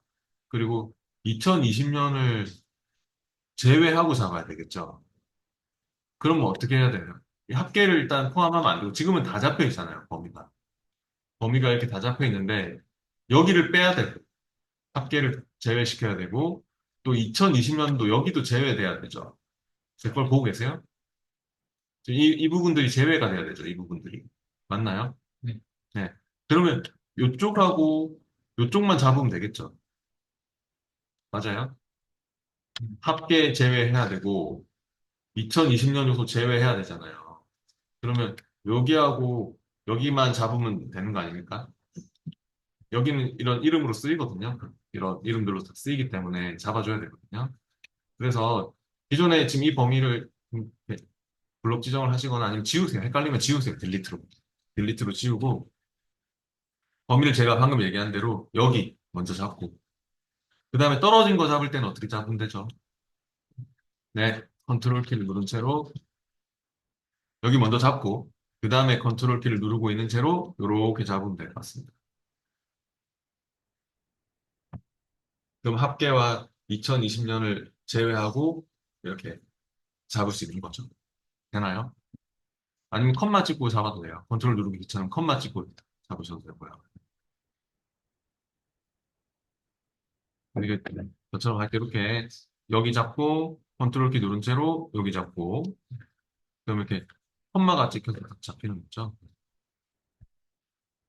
그럼 됐어요? 합계 계열도 빠지고 2020년도 빠지고 됐나요? 네, 확인해 주십니다. 그 다음 계속해서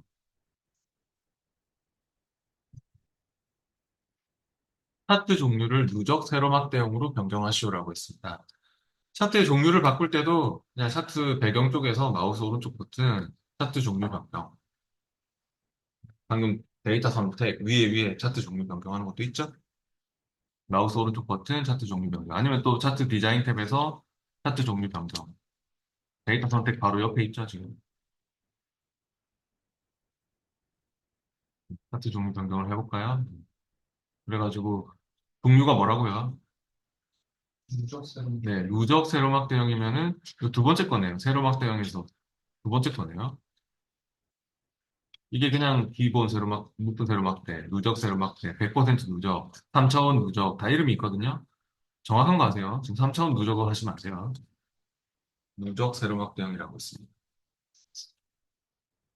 세로막 대형이면 세로막대, 꺾은 선이면 꺾은 선에서, 가로막대면 가로막대에서 그 종류를 바꿔가면서 찾아야 되니까. 확인하니까 이렇게 되네요. 그죠? 이런 모양이 되니까, 저처럼. 차트 위에서 마우스 오른쪽 차트 종류 변경해도 괜찮고요. 네. 그 다음 계속해서 3번입니다. 3번은 또 차트 제목은 차트 위로 지정한 후 A1 셀과 연동이 되도록 설정하라고 하고 있습니다. 차트 제목이 없죠, 지금. 우리는. 네. 차트 제목, 축 제목 이런 거 넣을 때는 제가 차트 요소 추가를 써달라고 했던 기억이 있나요? 네. 네. 차트 디자인 탭에서 하는 게 좋아요. 저처럼 여기서. 차트 디자인에 제일 왼쪽에 차트 요소 추가에 가보시죠. 거기 차트 제목 넣는 거 있죠? 차트 제목을 차트 위에 넣으라고 하고 있죠? 그리고 연동시키는 거 배웠죠? 어저께. 저처럼 이렇게 차트 제목, 차트 위 이렇게 하셨으면 차트 제목이 지금 선택돼 있죠? 예, 그럼 뭐 이랬잖아요. 어저께 여기 찍고 수식 입력줄에서 이랬잖아요. 는 쓰고 제 걸 봐보세요. 여기서 는을 쓰고 얘를 찍었죠. 는 쓰고 A1 찍고 엔터 그럼 들어오잖아요. 아시죠? 그러니까 이거 다시 연동시키라고 하면 적는 게 아니기 때문에 문제에서 차트 위로 지정한 후 A1 셀에 연동하라고 했잖아요. 그럼 우리가 직접 적어주는 경우도 있겠지만 지금은 A1 셀이 바뀌면 따라 바뀌도록 연결이 돼야 되거든요. 그러려면 차트 제목이 어차피 선택되어 있는 가운데 어제 우리 했듯이 여기 수식 입력줄에 가서 는 쓰고 A1 셀을 클릭, 엔터. 이렇게 연동이 돼서 보입니다. 되게 중요하고요. 그 다음 4번입니다. 근로장악 계열에만 데이터 레이블 값을 표시하고 레이블의 위치를 안쪽 끝으로 설정하시오. 지금 이거 얘기하는 거거든요. 이거. 데이터 레이블. 이게 데이터 레이블입니다. 그러면 이 근로장악 계열만 딱 찍고 해야겠죠? 네. 데이터 레이블도 차트 요소 추가해서 하는 게 좋습니다. 저처럼 근로장악 계열을 이렇게 클릭하세요. 한 번만 클릭해야지 이 세 개가 다 잡히죠. 한 번 더 클릭하면 여기만 달랑 잡히거든요. 그럼 여기만 딱 나오고 딴 데는 안 나옵니다. 그렇게 되신 분은 선택 해제했다가 한 번만 클릭하세요. 회색 계열. 이 근로장악 계열이 회색 계열이죠. 범례를 보면 알 수 있죠. 여기 범례를 보면 근로장악이 회색 계열이구나. 그러면 클릭을 한 번만 하시고 차트 요소 추가에 다시 가세요. 아까 차트 제목 바로 밑에 있네요. 차트 제목 바로 밑에 데이터 레이블 있어요? 아까 차트 제목 넣었던 거 바로 밑에 있네요. 데이터 레이블 가셔가지고 거기 데이터 레이블을 어디다 표시할까요? 네, 안쪽 끝에다 표시해줘. 안쪽 끝에요. 그럼 나오나요? 안쪽 끝으로 해야지 여기에 이렇게 안쪽 끝 쪽에 나오게 됩니다. 바깥쪽 가운데 하면 가운데로 오고 다 데이터 이게 위치에 따라서 다 바뀌니까 데이터 레이블을 잘 표시해 주세요. 그래서 좀 이렇게 나와야 됩니다. 마지막 5번은요.